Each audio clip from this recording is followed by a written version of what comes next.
Background perkembangan industri di konsumsi, consumer bagus banget di tahun lalu begitu ya, di seluruh lini ke transportasi dan lain sebagainya, ini kontribusinya luar biasa ternyata untuk pertumbuhan ekonomi. Nah, kalau kita lihat perform dari J99 Corp 2025 overall, mana-mana saja usaha yang paling tumbuh? Oke, terima kasih Mbak. Jadi ketika kita lihat tahun 2025, sebetulnya bagi kami JJ99 Corp, tahun ini adalah tahun konsolidasi dan juga penguatan fundamental bisnis kami. Kalau kita ngelihat data secara makro, tadi disebutkan bahwa pertumbuhan ekonomi Indonesia 2025 kan naik di kisaran 5,11%. Betul. Industri kosmetik dan beauty ternyata juga tumbuh cukup cepat, sekitar 8-10%. Kemudian transportasi darat juga tumbuh sekitar 12-15%. Nah, jadi memang secara overall, alhamdulillah kami di 2025 mencatatkan pertumbuhan yang positif. Nah, memang lini yang strategis di kami seperti tadi, bahwa ada lini beauty, ada ditopang oleh dua brand besar kami, yaitu MS Glow dan juga MS Glow for Men.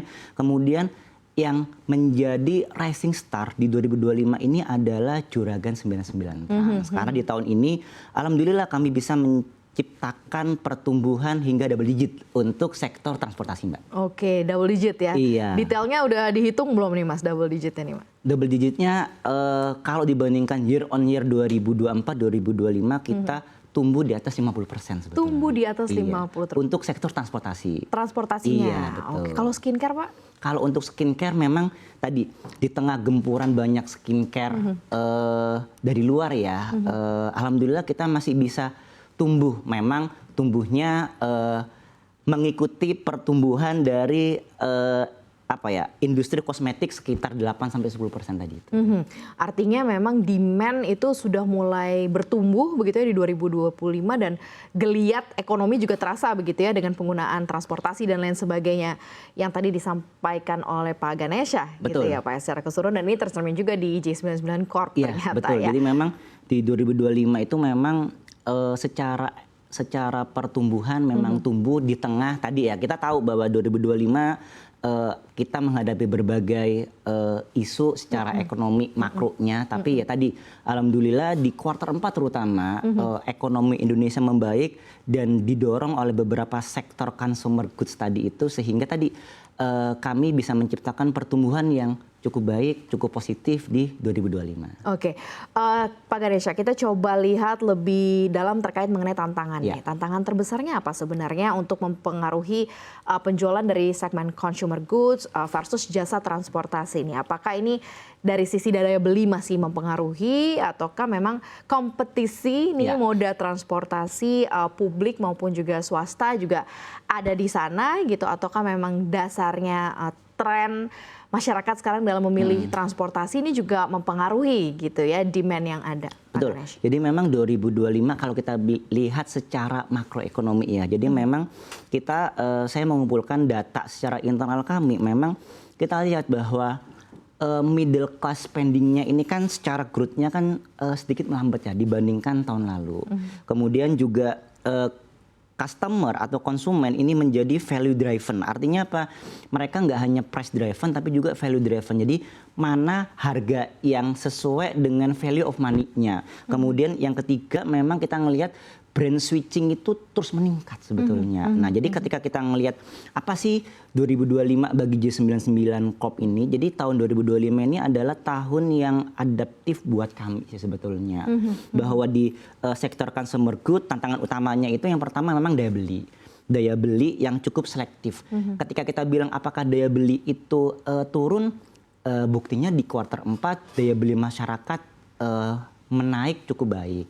Nah, memang tantangan utamanya adalah yang pertama mereka lebih selektif dalam memilih sebuah produk. Kemudian yang kedua, selain selektif mereka juga price sensitif terhadap sebuah kualitas. Jadi mereka mulai membandingkan, ketika aku mendapat value of money yang lebih dari sebuah produk, aku lebih milih itu. Nah, memang yang ketiga, ketika kita bicara masalah brand beauty, kita tahu lah bahwa beauty industry sekarang ini secara tingkat pertumbuhan brand baru itu cukup banyak. Jadi memang ketika kita lihat supply dari brand beauty cukup besar. Jadi memang kita melihat bahwa oversupply sih terhadap brand beauty ini. Nah, cuma memang tadi kami melihatnya bahwa masyarakat Indonesia itu, konsumen Indonesia itu nggak berhenti belanja sih sebetulnya. Mereka tetap belanja kok, tapi mereka lebih selektif. Nah, oleh karena itu inilah yang mendorong kami di J99 Corp untuk lebih meningkatkan value proposition kami sehingga masyarakat beli, tapi bagaimana mereka bisa memilih produk-produk kami. Seperti itu. Kalau tren yang berkembang di masyarakat dari J99 Corp melihat mereka lebih ke, tadi kan ada price sensitive begitu ya, terus kemudian membanding-bandingkan gitu ya, khususnya di skincare produk. Yang loyal artinya mereka yang back again menjadi konsumen loyalnya gitu ya dari sisi J99 Corp atau MS Glow for Men ini seperti apa? Apakah cukup bertambah dan sustain gitu ya? Iya. Jadi kalau kita melihat data sebetulnya customer loyal kami dari tahun ke tahun itu tetap tetap jumlahnya tidak berkurang, tidak bertambah seperti itu. Jadi memang secara customer kita punya loyal customer sebetulnya.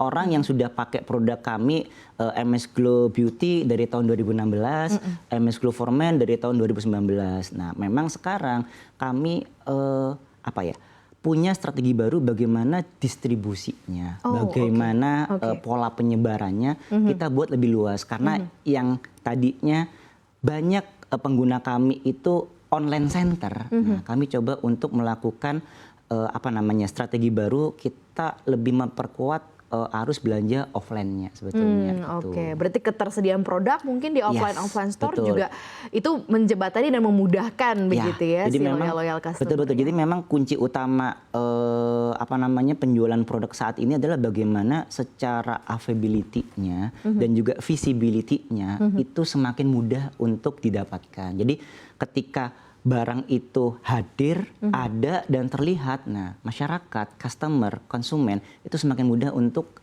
mendapatkannya. Gitu. Setuju sih itu ya. Saya sebagai konsumen juga pasti akan larinya ke sana gitu ya.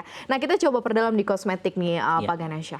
J99 Corp ini kan memperluas kolaborasi nih sekarang ya, distribusi bersama dengan SAI Indonesia. Nah, sejauh mana ini kemudian bisa memperluas market reach-nya? Dampaknya juga seperti apa di 2025? Ya, baik. Jadi memang seperti tadi yang saya katakan ya, bahwa kita di tahun 2025 kemarin ingin memperluas penetrasi kami secara signifikan. Bahwa bagaimana produk MS Glow for Men itu secara visibility dan availability tersedia di seluruh pelosok seperti itu. Jadi memang kolaborasi dengan SAI, Sari Ayu Indonesia sebagai distributor yang akan membawa produk kami itu sebetulnya tujuannya gimana sih? Tujuannya kita bisa masuk ke segmen offline, terutama di modern trade dan juga di general trade, di pasar-pasar tradisional lah.